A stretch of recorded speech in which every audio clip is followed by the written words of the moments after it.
o sino das notificações. Mulher cristã desconhecida deixa ateu renomado sem argumentos. Pelo menos este é o título do corte no canal Abençoando as Nações. O link deste corte eu deixarei na descrição deste vídeo. Então vamos lá, vamos assistir a este corte. Será de verdade que uma cristã desconhecida deixou, o professor ateu, renomado, Daniel Gontijo, sem argumentos? Será que os argumentos da nossa querida cristã desconhecida são argumentos para calar qualquer ateu? São argumentos apologéticos fortíssimos. Vamos acompanhar isso aqui no canal Verdades Ocultas da Bíblia, que você sabe, eu sou a parte imparcial desse negócio aí. Eu vou analisar de maneira técnica. Então, vamos ver, dado ao conhecimento que eu já expus aqui, se realmente alguém conseguiu argumentos fantásticos para refutar aí as proposições ou a resposta ou os argumentos do Daniel Gontijo. É claro que o melhor que tem nesse vídeo aqui do canal Abençoando as Nações, esse corte, são os comentários, que nós também iremos analisar. Os comentários são um show à parte. Então vamos embora, você já me conhece, eu não preciso me apresentar para você, beleza? Canal Verdades Ocultas da Bíblia, deixa o seu like aqui neste vídeo, deixa a sua opinião aqui nos comentários, porque você sabe como funciona. Eu vou comentando daqui, vocês vão comentando daí. Então, vamos lá, vamos embora, ateu famoso.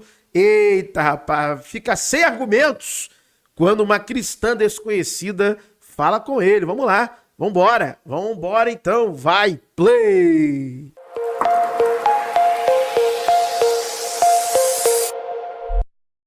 Terceiro tema é: a Bíblia não é a palavra de Deus.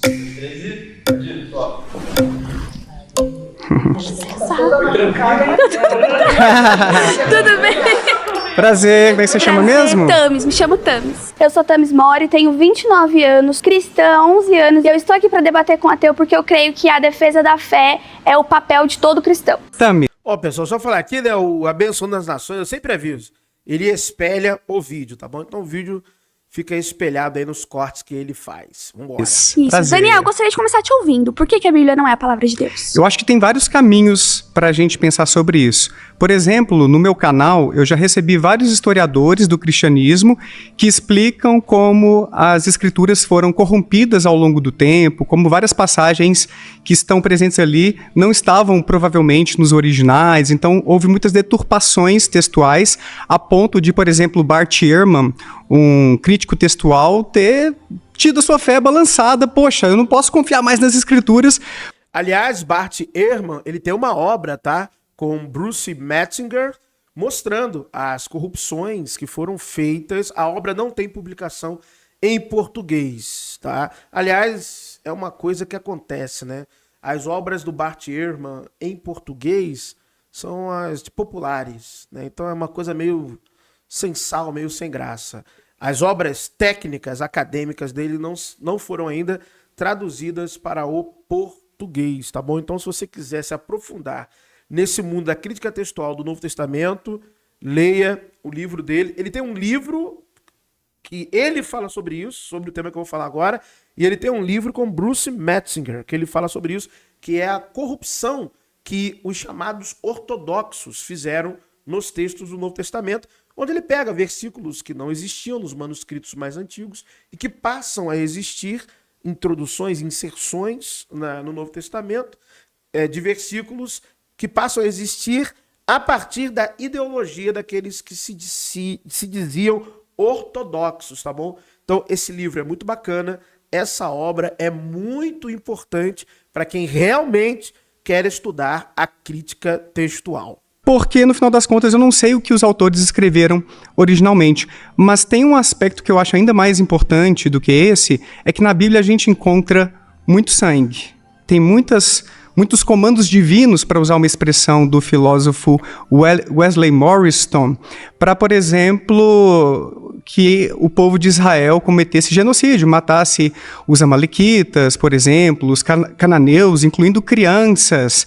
Então, quando a gente vê esses tipos de coisa, ou os homossexuais que deveriam ser executados, é tanta coisa triste que a gente encontra ali, tudo bem que tem as coisas legais também, mas as coisas tristes e deploráveis, às vezes alguns rastros de machismo também podem ser encontrados ali, Deus legitimando a escravidão, que, cara, se Deus fosse sumamente bom, ele passaria esses tipos de comandos, ele legitimaria tanto ódio assim? Entendi. Não parece compatível.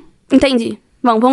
Ó, antes da fala dela, eu quero deixar o seguinte destacado, que eu já fiz vídeos aqui e no professor Carlos Alexandre Costa, abrindo os textos e explicando essa questão, obviamente e claramente. Como, por exemplo, no primeiro livro do profeta Samuel, capítulo 15, versos 1 a 3, é uma ordem direta de Javé para matar homens, mulheres e crianças e gado e tudo. Então isso é inegociável, sim, ele manda matar, porque ali é a palavra dele através do profeta Samuel. Assim também como acontece no livro de Deuteronômio, assim também como acontece no livro de Números, esse e-book aqui, o Deus da Guerra, ordens de extermínio na Bíblia.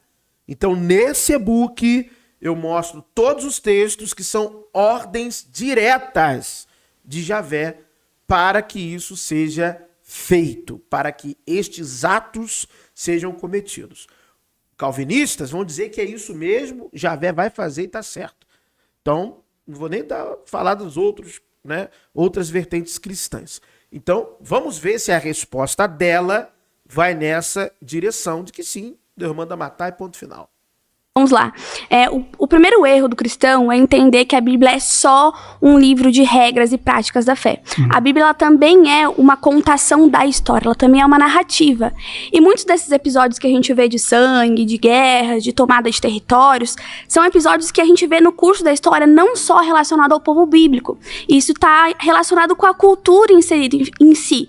E naquela época, para uma nação crescer, para uma nação prosperar, infelizmente ela tinha que recorrer a invasões, a guerras, a saques, enfim. Então a gente vê um relatório, uma revelação progressiva das escrituras que envolve a cultura. Então, a cultura está acima do Deus soberano. Olha, esse é o argumento, você sabe, eu sou bacharel em teologia, pós-graduado, estou iniciando outras pós-graduações agora, nesse momento. Então, me pós-graduei em História e Teologia das Religiões, e vou caminhar em direção ao mestrado e o doutorado. Cara, esse é o argumento apologético que no meio mesmo da alta teologia ou da alta crítica, a gente ri disso, cara. E veja bem, eu não sou ateu. Deixo isso bem claro. Mas isso é ridículo. Como que você quer falar de revelação progressiva, por exemplo, da modulação textual de um Deus que os crentes não sabem que os seus textos refletem Baal, por exemplo? Aí agora vai ter um monte de crentes chamando herege. Mas por quê? Porque eles nunca leram os textos de Ugarit. Eu estou escrevendo um livro sobre isso, em que eu pego versículos da Bíblia e eu coloco do lado dos textos ugaríticos e mostro. Aqui está Baal e aqui está o Salmo. Olha o que está falando. Só que o texto de Baal é mais antigo. A gente tem as tabuletas cuneiformes de Ugarit. Texto em que os epítetos de El estão em Javé. Os epítetos de El estão em Javé. Então, literaturas que a gente vê que veio de Ugarit. Então isso não é uma revelação progressiva. É uma construção textual de narrativas, é uma construção.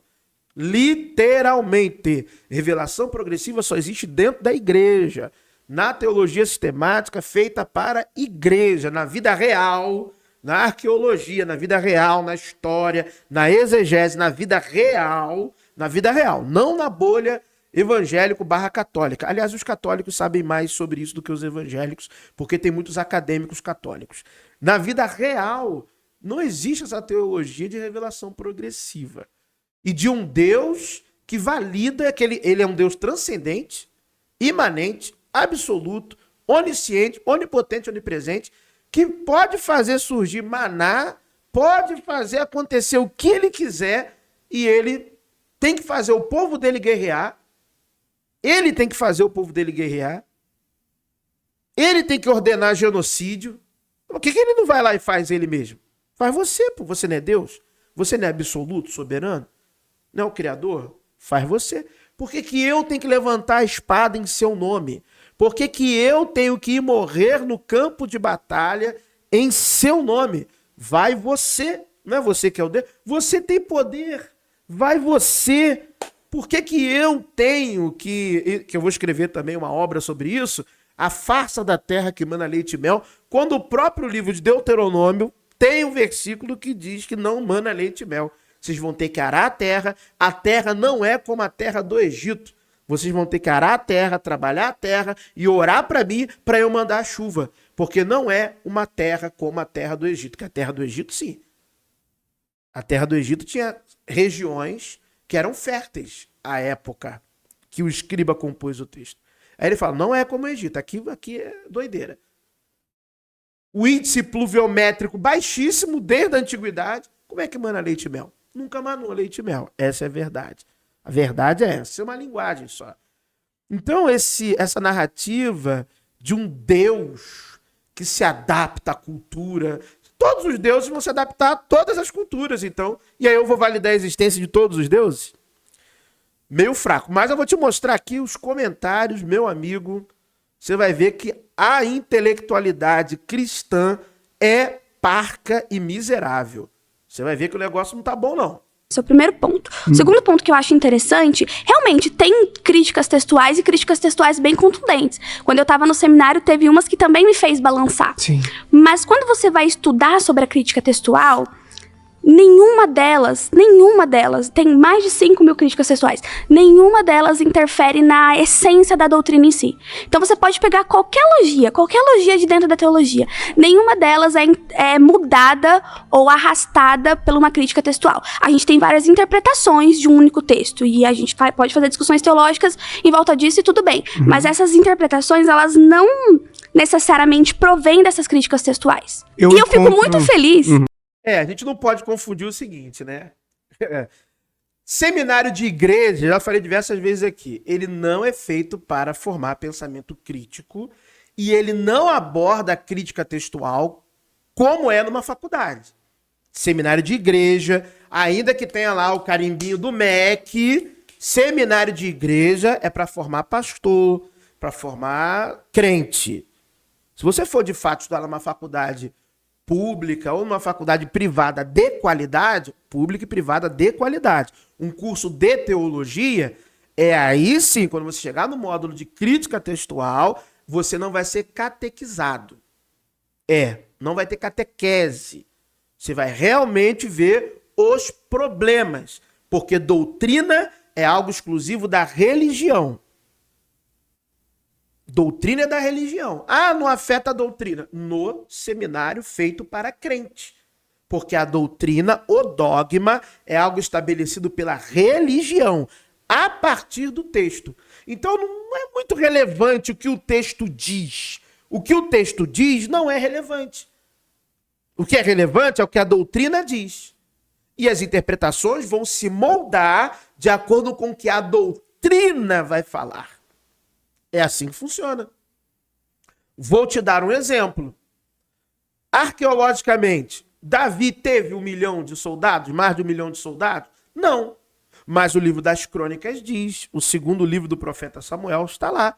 Davi com mais de 1 milhão de soldados.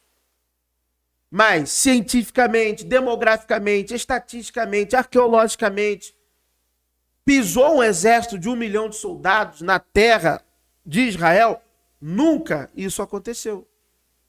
De acordo com a Bíblia, Salomão foi um grande construtor.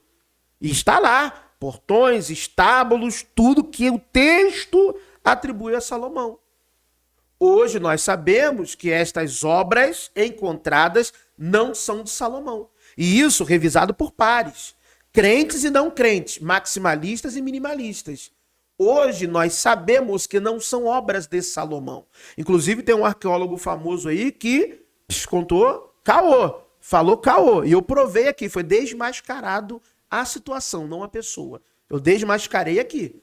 Falei, olha, não é isso que está dizendo o artigo, não é isso que diz o livro, não é isso que diz. Não, eu li. Eu tive que abrir o livro e ler. De tão cara de pau que a pessoa é em afirmar coisas. Então, assim, não existiu o império davídico. Só que isso que são coisas estabelecidas na arqueologia, tanto do ponto de vista maximalista, quanto do ponto de vista minimalista, dos crentes e dos não crentes.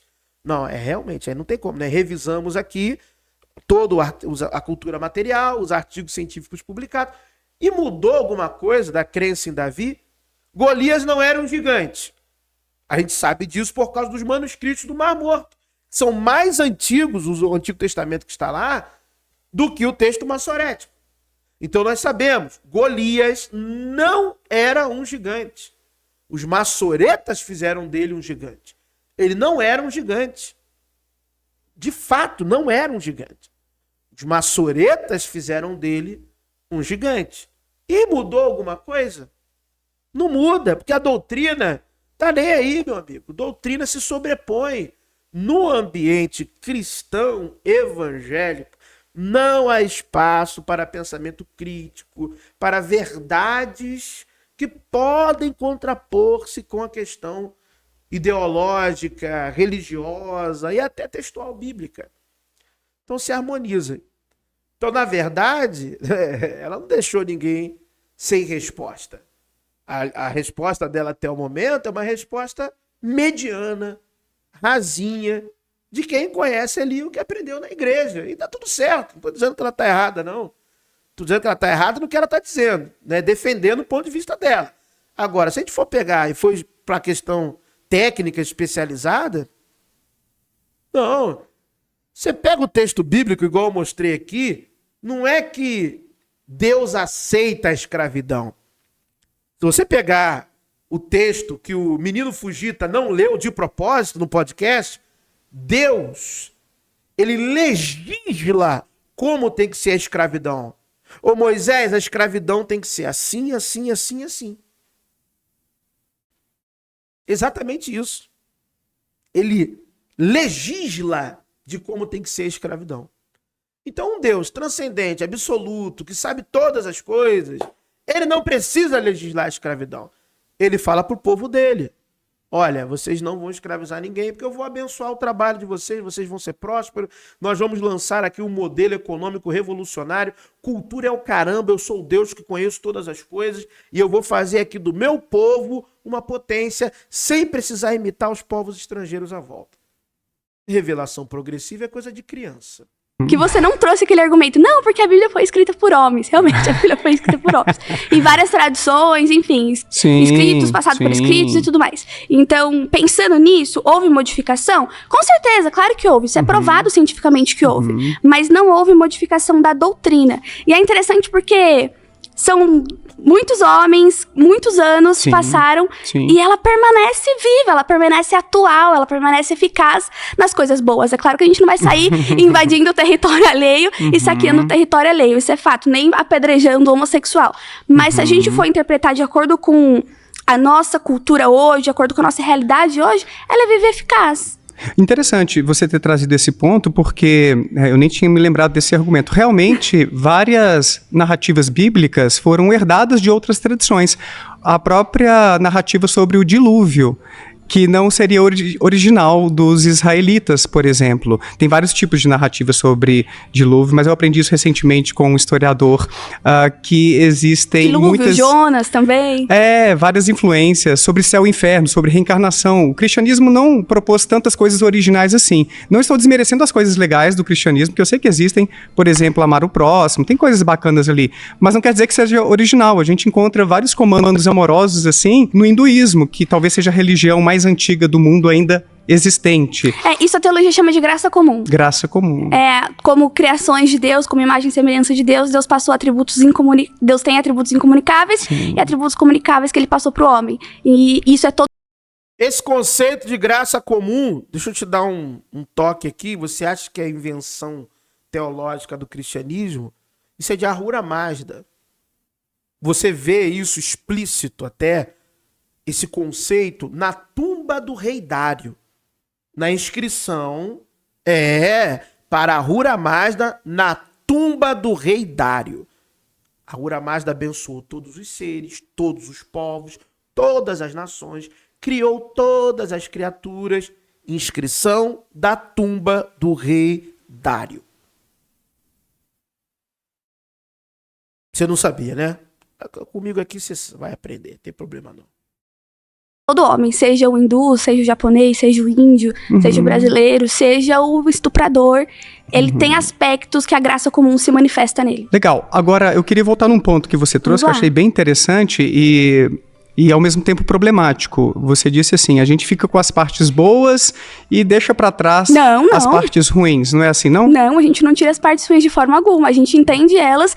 Mas como é que você diferencia aquilo que fazia sentido lá atrás e o que a gente tem que aplicar agora? Por exemplo, a questão da homofobia, que infelizmente a gente vê mais entre os cristãos por conta de passagens bíblicas no Antigo e no Novo Testamentos que legitimam esse tipo, pelo menos, se não tratar mal, pelo menos a ideia de que a pessoa está em pecado, que já é muito ruim, porque os LGBT sofrem muito com a ideia de que eles estão fazendo algo abominável aos olhos de Deus. Isso é muito triste. Posso dar um exemplo mais real? Como é que você diferencia, então, por que a questão da sexualidade, quando a gente pensa nos LGBTs, não foi deixada para trás, gente? Não, isso aí é de outro tempo, agora a gente tem que ter um olhar mais amoroso e Deus não é mais LGBT-fóbico. Isso é coisa de LGBT que quer acreditar em Deus. E o Deus bíblico. Porque se o LGBT ele não acredita em Deus, menos ainda o Deus bíblico, por que ele está se incomodando com um grupo que fala que ele está em pecado ou condenado a alguma coisa? Não faz muito sentido para mim, na minha opinião. Eu sou contra o ataque, eu sou contra a agressão, eu sou contra a agressão verbal pelo simples fato da pessoa ser de uma orientação sexual diferente. Eu sou totalmente contra. Mas se aparece na internet um vídeo de um cara dizendo porque se você é gay ou lésbica, você vai pro inferno. E você não crê naquilo ali, você não acredita naquilo ali, qual é a razão de você se incomodar com alguém que tá falando? Só falando. Para mim, tá aqui meu livro. Meu livro. O inferno não existe.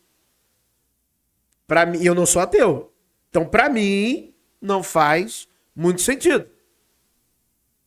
Não faz sentido. Você está em pecado. Eu não acredito no conceito de pecado. Senão, eu não era da comunidade LGBT, QI, sei lá. Eu não seria. Eu não estaria. Entendeu? Agora, se eu sou e quero acreditar no Deus bíblico, aí que é o problema. Aí realmente você tem um problema. Entendeu? Que eu já falei pra você que, infelizmente, os textos são isso aí, são o que são. Perfeito. A gente pode estender aqui a discussão do LGBT, não tem problema nenhum com isso. Mas a gente vê no curso da Palavra de Deus que algumas regras, algumas normas foram instituídas para que a humanidade como é que eu vou dizer? Para que a humanidade crescesse, para que a humanidade tivesse êxito no seu crescimento. E eu creio que a relação sexual entre homem e homem, mulher com mulher, não é a imagem da família que é a imagem da Trindade que Deus criou para ser. Esse é um ponto. Agora, pensando no tirar o que é bom e colocar o que é mal, tirar o que é mal e colocar o que é bom, deixa eu dar um exemplo mais real. Por exemplo, no Antigo Testamento a gente vê que as mulheres que eram surpreendidas em adultérios deveriam ser apedrejadas, certo? Isso é péssimo. Ninguém tem que ser morto porque tá em adultério ou tá em pecado. Claro. Quando a gente vê isso acontecendo no Novo Testamento, eu sou dispensacionalista, então eu creio numa nova dispensação. Quando a gente... Mas calma aí. Então é errado. Deus é doido. Porque de acordo, claro, nós aqui sabemos, nós, bobeiros, sabemos de tudo isso, porque eu já fiz mais de 1.700 vídeos. Nós adentramos aos reacts, né, de um período para cá, mas a maioria das aulas dos vídeos aqui, mais de 1.000, é tudo videoaula. Não é react. Não são reacts, são videoaulas. Nós sabemos essas questões, mas se nós embarcarmos na viagem de ler literalmente, se a gente embarcar nessa viagem, a ordem é de quem? A ordem, meu amigo, é de Javezão. A ordem é dele. E a gente sabe até de que contexto veio esse tipo de lei. Porque eu já falei aqui. De onde veio, como que os judeus pegaram esse negócio de apedrejamento ou apedrejar? De onde isso nasceu? Nós já vimos aqui no Verdades Ocultas da Bíblia. Então, essa esquizofrenia divina é que me incomoda no discurso apologético. Complicado isso. A gente vê isso acontecendo no Novo Testamento. O que Jesus faz? Jesus pega uma pedra e taca naquela mulher? Não, ele não pega uma pedra e taca naquela mulher. Ele começa a escrever no chão ali, aí cada um tem uma interpretação, tá escrevendo os pecados, enfim, cada um pensa o que quiser nesse sentido. Você sabe que não tinha em João essa passagem aí nos originais. Não, mas João tem muita crítica textual envolvida e é bem interessante a gente estudar a crítica textual de João.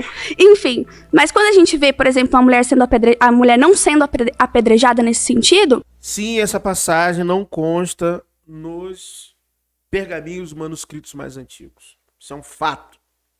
É Jesus mostrando que o que aconteceu no Velho Testamento estava muito mais ligado à ânsia do coração do homem do que do ensinamento do próprio Deus. Por exemplo, quando a gente vê uma mulher, e esse está nos 4 evangelhos.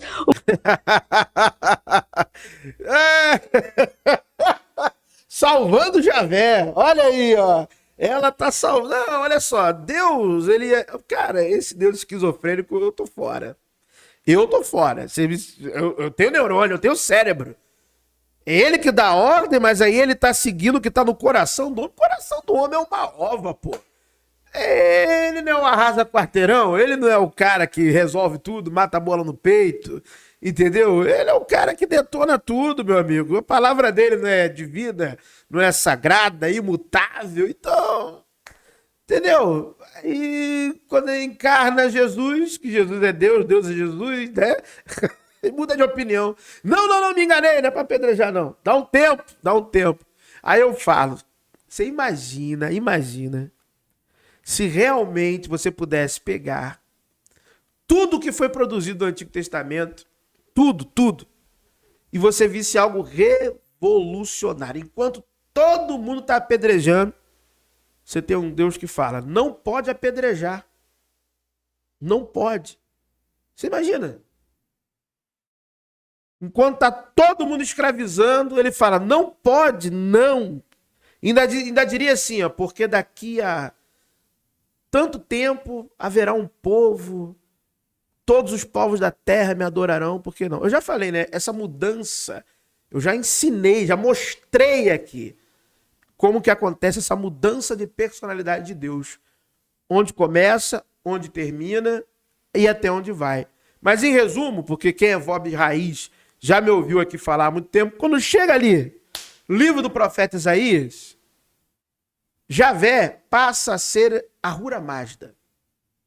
Toda luz, amor, paz, tudo, toda aquela capa de Deus da guerra, Deus da chuva, da batalha, das hostes celestes, ele perde as características praticamente todas do panteão cananeu e ele é revestido com a veste de Ahura Mazda, a ponto de Ciro. Você acha que Ciro era o escolhido de quem? De Javé? Ciro era persa, meu. Aliás, Ciro era um elamita barra persa, né? Elamita de nascimento, se eu não estou enganado. E aí, ó, Ciro o Grande, ungido de Javé, e Javé passa a receber as características de Ahura Mazda. Uma mulher entrando e quebrando um vidro de perfume nos pés de Cristo e secando com seus cabelos. Uma mulher não poderia acessar aquele lugar. Jamais ela poderia tocar num rabi, entende? E quando ele não rechaça aquela mulher, ele está mostrando que Deus entregou a lei para o homem para que o homem fosse abençoado pela lei. E não para que o homem fosse amaldiçoado ou cego pela lei. E que o homem... Paulo discorda dela. Mas como que o homem seria abençoado por uma coisa que está mandando fazer coisas que não era para fazer? É óbvio, eu e você sabemos que não foi Deus nenhum. Eram escribas, tinha Deus nenhum. Eu e você sabemos disso. O escriba estava ali, melhor apedrejar essa mulher. Ah, é muito escravo dando sopa. Vamos legislar esse negócio. Vamos. Tem umas crianças aqui que estão meio complicadas. Vamos botar lei aqui para dar um jeito, né? Vamos dar uma varada nesses adolescentes meio rebeldes. Tem javé nenhum, Deus nenhum. É o escriba sentando a mão, o sacerdote sentando a mão. É a ideologia sentando a mão. E quanto mais pergaminho se produziu, quem estava na frente editava o que estava lá atrás e produzia o próprio. Tem que falar a verdade, meu amigo. Você tem versões do Antigo Testamento. Se você pega o texto lá do Códice Massorético, compara a Septuaginta e compara ao Antigo Testamento dos manuscritos do Mar Morto, você tem versões do Antigo Testamento. Os versículos em vários livros não estão nem na mesma ordem. Tem versículo que é maior, tem outro que é menor. Você tem versões. Versões. Você não tem cópia fiel de nada. São versões do Antigo Testamento. Ou seja, você está vendo, você pega os manuscritos, tem Isaías, tem lacuna. Ou seja, o cara está editando, não é nem que ele está copiando, não. Está rolando uma edição. Poxa, acorda, meu amigo. Tá dando mole, hein? Acorda aí, cara. Nós vamos ler os comentários ainda desse vídeo. O homem fez foi se cegar pela lei, entende? E quando a gente pensa nas partes ruins da Bíblia, muitas delas eram narrativas. A gente vê isso em Juízes, muito no Antigo Testamento. O Antigo Testamento é bem sangrento, a gente vê muito em Juízes, mas todo o Antigo Testamento, ele aponta para as profecias do Cristo vindouro. E Cristo veio. Mas no Novo Testamento a gente também encontra, por exemplo, Paulo dizendo que os afeminados não herdarão. Vamos lá, olha só. O Antigo Testamento não aponta para um Cristo vindouro. Ponto número 1. Isso é só na igreja. Teologia. Isso é teologia.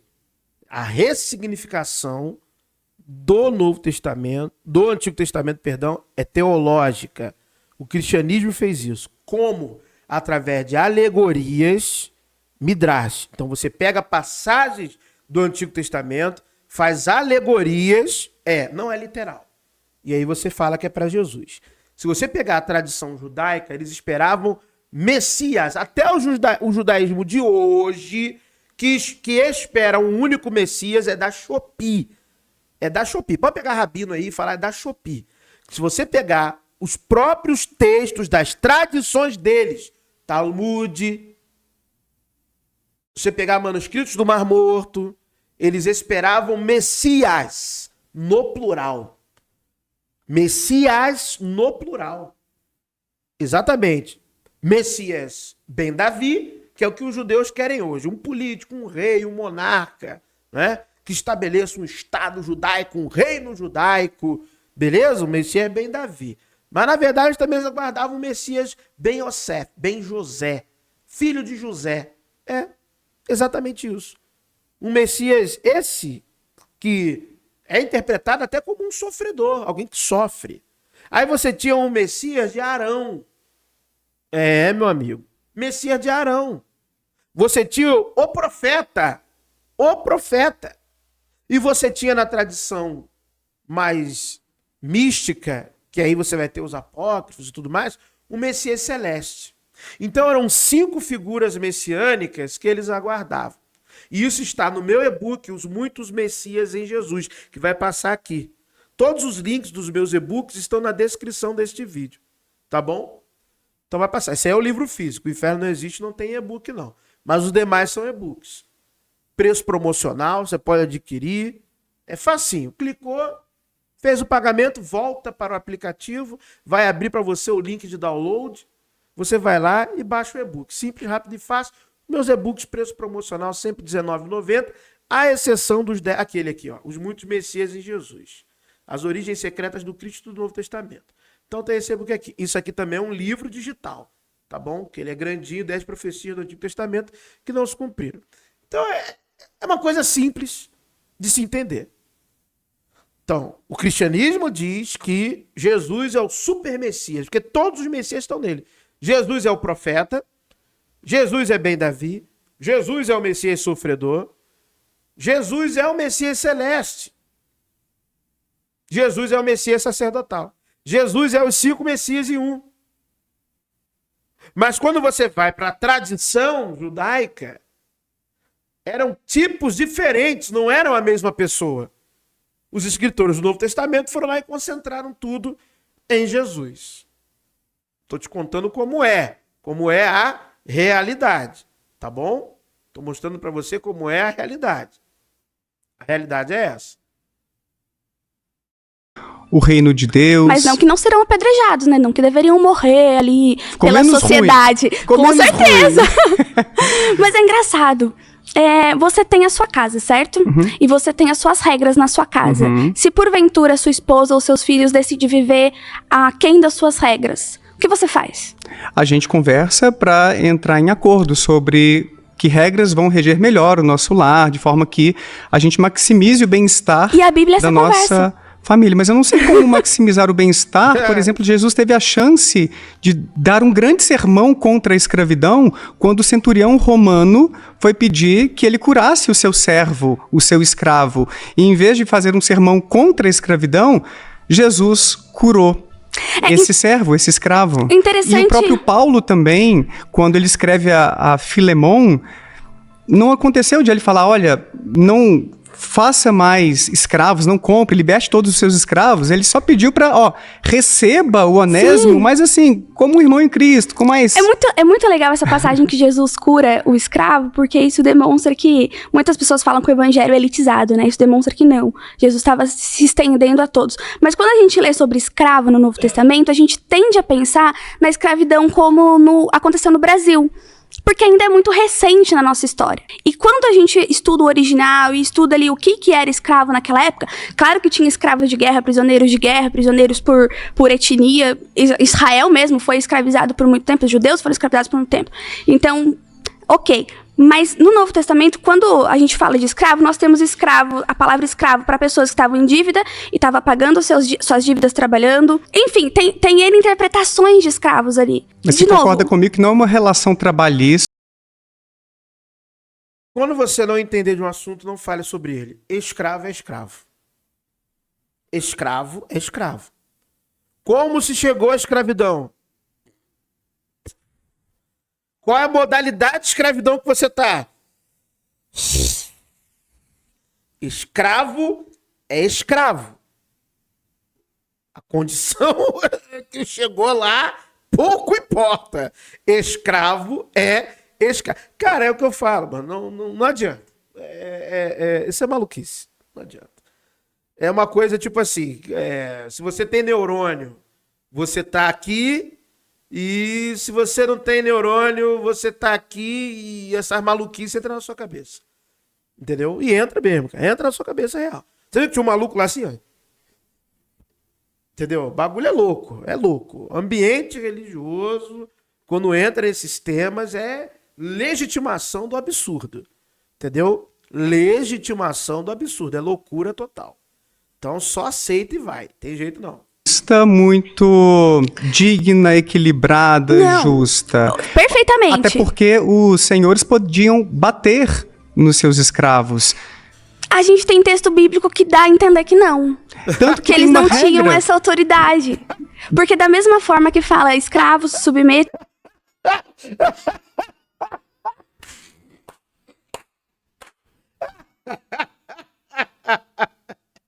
Tem texto bíblico que diz que você não bate. Cara, é loucura. Eu tô falando, não fala de algo. Texto bíblico fala assim, eu escrevi apostila, eu dei uma apostila, eu fiz uma live aqui sobre escravidão bíblica. Eu fiz uma live sobre isso, tá aqui no canal. O texto tá falando assim, olha, não bate até matar. Não pode matar. Mas...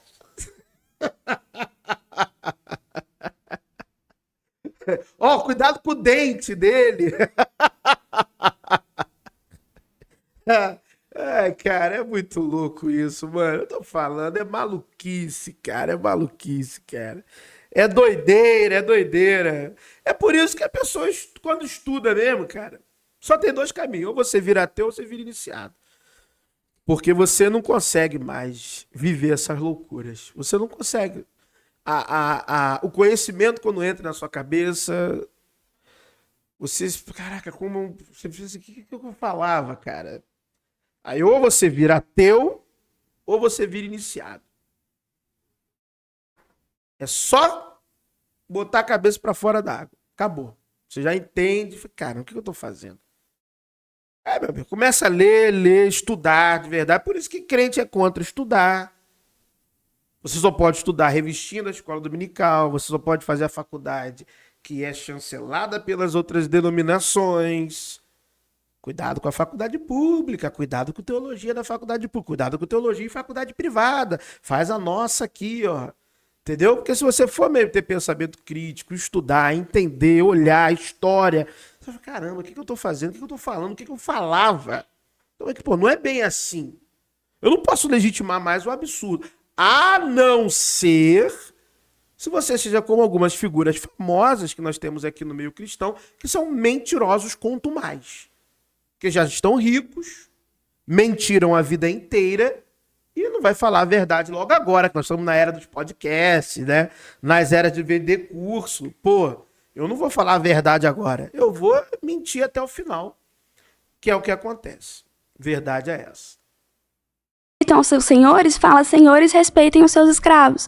Então, assim, era uma estrutura econômica da época. Eu não estou dizendo que era uma estrutura certa. Não estou dizendo que era uma estrutura justa ou digna. Tem muitas coisas na Bíblia que, quando a gente entende na história, a gente percebe que era indigna. A poligamia é uma, enfim, tem tantas outras coisas. Não. E a escravidão é uma delas. Agora, o fato de Cristo não ter pregado... Negativo? Claro que não. Mas como? Não. Ó. Javézão! Javé! Quando Moisés pega lá a esposa cuxita. Moisés... não, é heresia. Moisés não teve duas esposas. Meu amigo, Zípora é midianita. Midianita. Eu tô falando da esposa cuxita de Moisés. A esposa cuxita. E foram reclamar, Javé falou... Não se mete com meu servo Moisés. O texto diz que Javé interviu para que Moisés tivesse duas esposas. Então, como assim? Explique isso direito. A bênção das tribos de Israel. As 12 tribos são os 12 filhos de Jacó. Os filhos de Jacó foram com suas esposas e concubinas, no plural. Esposas e concubinas, com a bênção de Javé. Como assim não era tão digno se Javé legitimou? Como assim? Quer salvar o personagem, pô? Aí não dá. Como assim? Ele legitimou. Mas Deus, a cultura... Não, ele é Deus. É Deus. Jacó, uma esposa só. Jacó, você vai ser enganado por Labão. Vão te dar outra mulher. Mas você tem que casar com uma só, que eu quero deixar você como modelo para outros povos.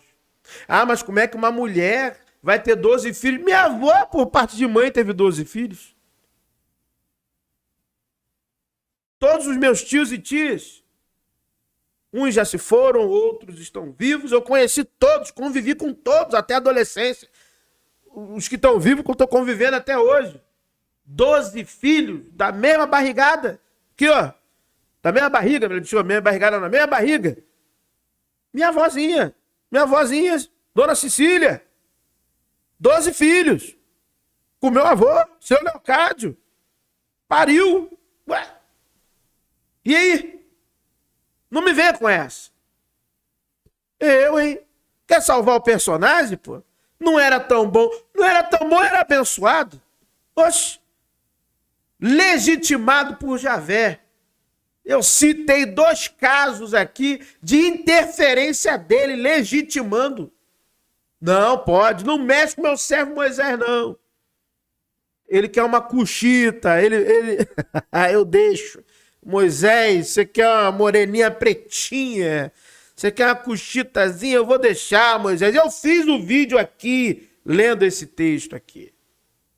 Então não me venha com essa. Vai rolar outro? Oxe, não era tão bom. Não era tão bom. O Lázaro Javé legitimou, ué. Legitimou poligamia, legitimou escravidão, legitimou genocídio, extermínio, legitimou. Não adianta querer salvar o personagem dizendo que era cultura, que era nada, porque de acordo com a leitura literal do texto, foi ele que legitimou. Obviamente, quem é Vob Raiz sabe que não tem Deus nenhum, divindade alguma legitimando nada. Então por que não assume a verdade? É a ideologia dos escribas. Ponto. Acabou. Veementemente a escravidão, mas ter ido lá e curado um escravo mostra para o Senhor que a salvação estende inclusive aquele escravo. Ele coloca o escravo na mesma posição do Senhor. Ele é tão digno quanto você. Isso é uma forma de pregar contra a escravidão também. Não. Eu não sei como isso ajudaria a acabar com a escravidão. Não, é bacana, tipo, tá tratando bem e tudo, é uma pessoa digna, merece. Não, é mais do que tratando bem. Sim, curando. Ele tá igualando o posicionamento. Mas igualar no Não, não está. Mentira. É mentira. Não está igualando nada. É um caso. Um único caso registrado. Um único caso registrado. De um estrangeiro. Isso é um texto político. Esse texto do centurião é um texto político. É um texto político. Nada além disso. Texto político. Nunca vi tamanha fé em Israel. De um centurião romano, um texto de uma narrativa política. Os romanos têm mais fé. Os romanos são mais dignos. Os romanos é que reconheceram Jesus como mestre, como senhor. Os romanos. Os estrangeiros. Isso é uma narrativa política. Vamos embora. Significaria, vocês vão ter a mesma relação, pessoas sem uma hierarquia tão abusiva como acontecia ali. Isso vai além do propósito de Jesus. Porque quando a gente olha para a escravidão, e gente, eu não estou aqui apoiando a escravidão, tá bom? Mas quando a gente olha a escravidão, é uma estrutura econômica. Então você não quebra a escravidão só com um sermão. Você precisa colocar uma estrutura econômica por trás para aquela sociedade não ruir, para aquela sociedade não morrer nem de... Então o seu Deus é um frouxo. O seu Deus é um inútil, é um frouxo, é um inepto, é uma farsa. Não tem poder algum para mudar nada. Seu Deus é o Deus que o Marco Feliciano falou uma vez, que tem que pedir licença para os homens para ele operar. Um Deus que se submete a estruturas sociais e econômicas humanas. O Império Romano caiu, minha querida. O Império Romano caiu depois de séculos após esse fato. Ou seja, o seu Deus é um inútil, é um incompetente, é um frouxo, é um nada. Não faz nada. Esse Deus aí que você está montando da sua cabeça é um inútil, é um incompetente, é um submisso, é um subordinado à vontade, às estruturas e hierarquias humanas. Estou falando... Cara, se eu abrisse um canal de apologética, eu acho que eu ia ganhar dinheiro, hein? Eu acho que eu ia ficar rico. Porque, meu amigo, são argumentos ridículos. Mas que coisa ridícula é essa? Cruz credo. Eu, hein? De fome e parar a sua produção. Então, se Cristo chega e fala assim, ó, a partir de agora acabou a escravidão, o Império Romano tinha matado ele muito antes, ele não tinha nem conseguido terminar o ministério dele, entende? Então, quando a gente olha para Cristo, ele não veio aqui para botar regra no mundo e dizer como o mundo tem que ser. Essa não foi a proposta de Jesus. É por isso que ele não falou contra a escravidão, é por isso que ele não falou... Pouquíssimo se falou contra a pedofilia, pouquíssimo se falou contra o estupro, pouquíssimo se falou contra esses temas sensíveis da sociedade, porque não era papel de Cristo aqui. Cristo veio para estender a salvação. Agora, a gente poderia ter encontrado, mesmo que Vou partir do seu pressuposto de que era isso. necessária a escravidão e outros tipos de coisas horríveis que existiram lá atrás e que houve algum tipo de legitimação por parte dos israelitas. Não era necessário. Necessário não era. Se não era necessário, por que era a então? estrutura econômica que estava acontecendo. Infelizmente, não se foi feito de outra forma. Porque Mas dizer que era necessário, eu não disse isso. Deus poderia ter esclarecido, olha, enquanto existe esse tipo de estrutura de poder, de relação de poder na sociedade, não dá pra gente fazer diferente, mas isso aqui eu não aprovo, uma hora a gente tem que deixar isso pra trás. Se houvesse esse tipo de esclarecimento, seria menos pior, seria menos... Não, era mais simples ainda, ô Gontijo. Entre o meu povo eleito, escolhido, não haverá. Entre o meu povo, eu vou abençoar vocês de tal maneira, eu vou abençoá-lo. Você vai ser fiel, eu vou te abençoar de tal maneira que não haverá entre vocês. A terra vai produzir tão bem que nunca produziu. Não manou leite e mel. Mas imagine que tudo isso fosse verdade. Olha, vai ser tão bom, vai ser tão bom, vai ser tão bom, mas tão maravilhoso, tão perfeito, que não vai precisar, porque eu sou o seu Deus. Você não vai precisar disso. Eu vou te ajudar. Você vai ser fiel. Israel teve períodos de fidelidade e períodos de infidelidade. Então veja bem, você vai ser fiel, eu vou te dar tudo. Tudo. Eu vou te dar tudo. Vai chover, aqui vai parecer uma zona tropical. Essa terra não vai ser mais árida, essa terra vai ser top. E aí, eu não quero escravidão, não pode. Olha, uma menininha só para cada homenzinho. Tá bom? Não precisa, nós não vamos invadir a terra de ninguém. Eu vou estalar o dedo e todo mundo vai sumir. Você não precisa matar ninguém. Eu não quero uma nação que mate. Então eu vou estalar o dedo, olha aqui. A Malequita sumiu, olha aí, viu só? Presta atenção no meu poder, olha aqui. Vou estalar o dedo. Ah lá, o pessoal de Bazã sumiu todo mundo. Entendeu? Porque eu não preciso da sua espada, eu não preciso que você entre em guerra, porque vai morrer soldados do seu lado também. Né? Porque na vida real, você sabe que não existe isso de um exército que vai pra guerra e ninguém é ferido. Na vida real não é assim. Ainda mais numa época que se guerreava com lança, escudo, espada, carruagem, catapulta, arco e flecha. É um negócio brutal, sangrento, né? Hoje a guerra é tecnológica, drone, pô, e já arrebenta com tudo. Mas naquela época era a coisa mais... Nossa! Então, poxa, me ajuda a te ajudar. Me ajuda a te ajudar, hein? Que é isso? Apologeta da Shopee. Que isso? Absurdo isso. Entendeu? Meu pai, imagina se eu fosse ateu. Nossa, meu Deus. Imagina se eu fosse ateu. Nossa, eu ia ter que andar de segurança. Eu não sou ateu, hein? Eu não sou ateu. Mas já falei. Só tem dois caminhos. Não tem outro lugar que você vai, não, hein? Concordo, seria menos pior. Porque não parece que... Mas seria menos autêntico também para a humanidade. Como assim? Como nesse debate. O diretor falou assim, olha, vocês decidem a dinâmica. Eu tô aqui, criei o ambiente, tô dando recurso. Agora a dinâmica vocês decidem. Porque ele quer autenticidade. E Deus é a mesma coisa, Deus não criou robôs. Ele não criou criaturas programadas para seguir a palavra dele assim, assado. Isso. Então vai lá, mata o inocente, deixa o pau quebrar, faz tudo o que tiver que fazer. Porque se eu fosse calvinista, eu só diria o seguinte: morreu? Aconteceu isso? Sabe como é que é, né? É porque Deus quis. Não é isso aí, calvinismo? É porque Deus quis. Ah, foi hediondo. Deus quis. Né? Deus quis. É isso. É dessa forma. Loucura, mano. Que loucura, meu! O mestre mandou e a gente obedece. Ele quer autenticidade, porque a autenticidade é um atributo de Deus. Tudo bem, ele deu o livre-arbítrio e a liberdade... Você conhece esse termo? Não. Qual que é o termo? Livre agência. Livre agência. Isso. Tá, Livre eu confesso agência que... calvinista, pô! Aê!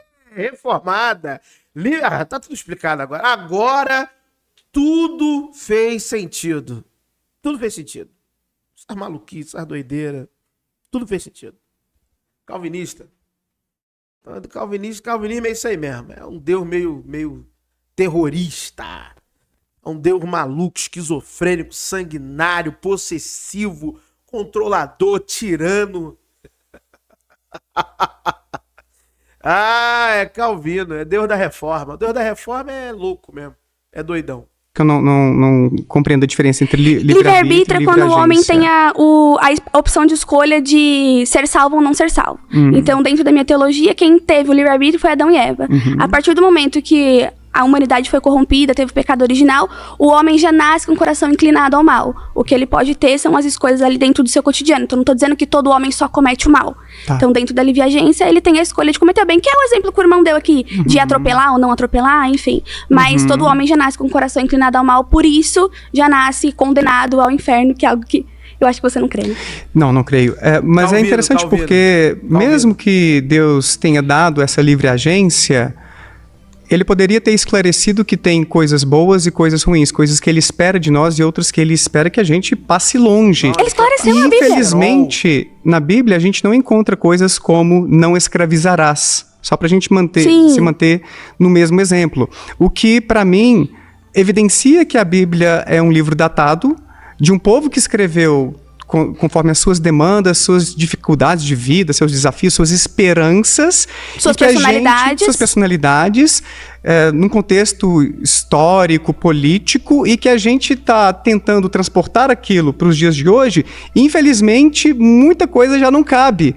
E aí a gente fica tentando fazer a exegese para, poxa, vamos tentar manter aqui o essencial para o cristianismo não ruir de vez. É por isso, é por isso que o dispensacionalismo responde isso. E a progressão da revelação também.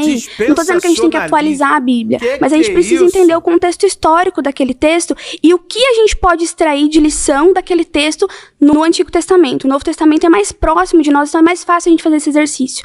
Mas entendendo a cultura, a dispensação de cada época, é necessário fazer esse exercício de olhar para o texto e entender o que de princípio está nascendo ali. E não tem princípio mal. Realmente, a Bíblia não diz não escravizarás, mas também não diz escravize e bata no seu escravo. Mas entende? Deus legitimou. Bate, mas não mata. Você tem um limite.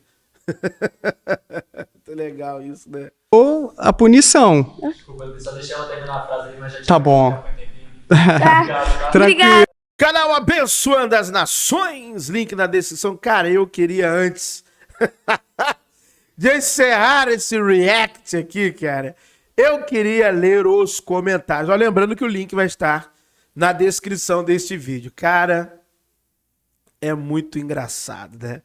Vamos lá, vamos ver os comentários. Aqui esse é o comentário padrão, né? Que ele sempre deixa fixado. Vamos ver, o cara acha que Deus é um militante do PSOL. Falando do Daniel Gontijo, né, cara? É pior que o PSOL. Que isso, os crentes, olha, os crentes revoltados com Daniel Gontijo. Essa foi muito boa, talvez Deus seja um militante do PL.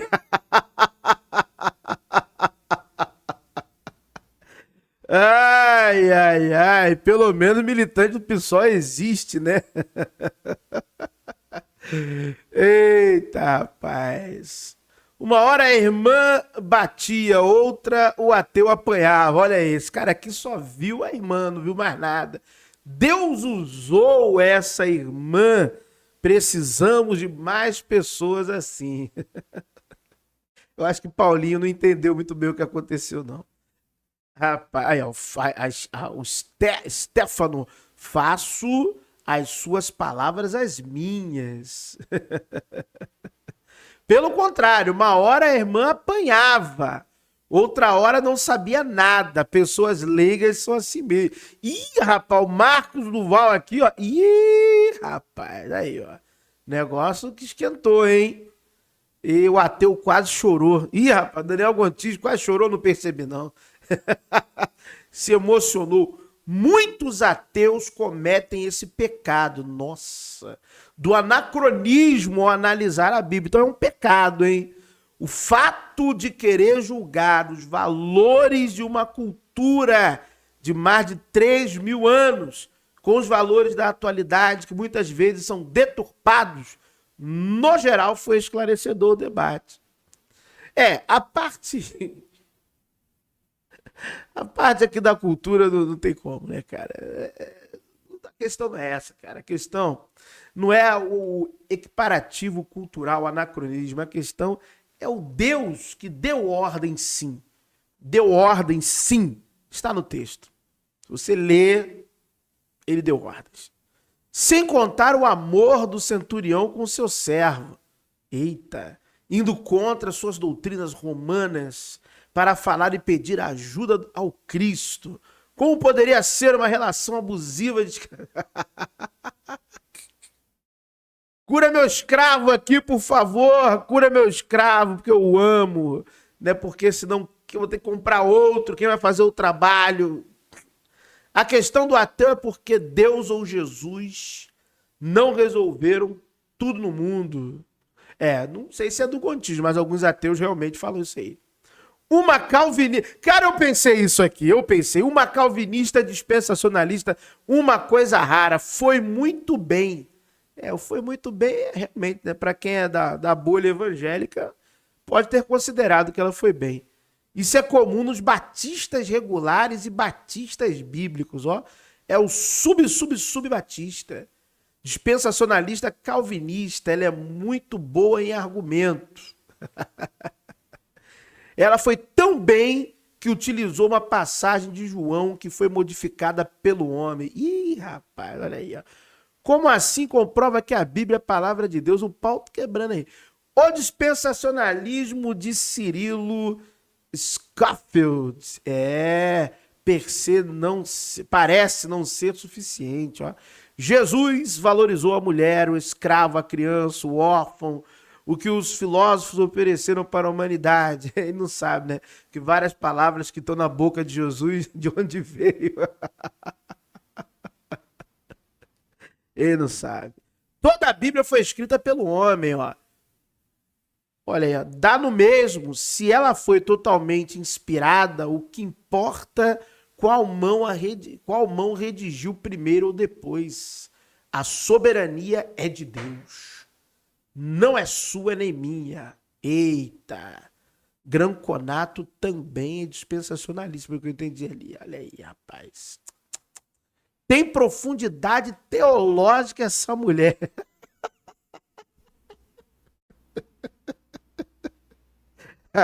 Poxa, poxa vida, aí ficou. Profundidade teológica pegou pesado, mas tudo bem, vamos lá. Glória a Deus. Ótimos contrapontos. Ela mudou minha vida, bendita palavra. Olha aí, Natan, parabéns, Natan, isso aí. O que o ateu não entende é que Cristo não veio para corrigir nada. Ele veio para que a pessoa... Eu não entendi, mas ele tem vários textos de correção do ser humano. Bom, fazer o quê, né?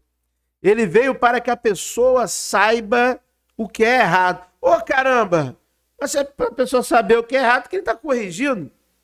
Oxe! Saiba o que é certo a partir disso. E a partir disso se arrependa. Pô. Esse cara, não vou nem continuar lendo. Esse cara nem sabe o que estou escrevendo. A menina, caraca, olha esse aqui. Esse aqui é... A menina destruiu o ateu petista. Caraca, Daniel Gontijo. Você é petista? Aqui, ó. Destruiu o ateu petista com muita elegância, inteligência, conhecimento e graça. É engraçado que ela fala abertamente que o Antigo Testamento é cheio de narrativas e o cara tá dando glória a Deus.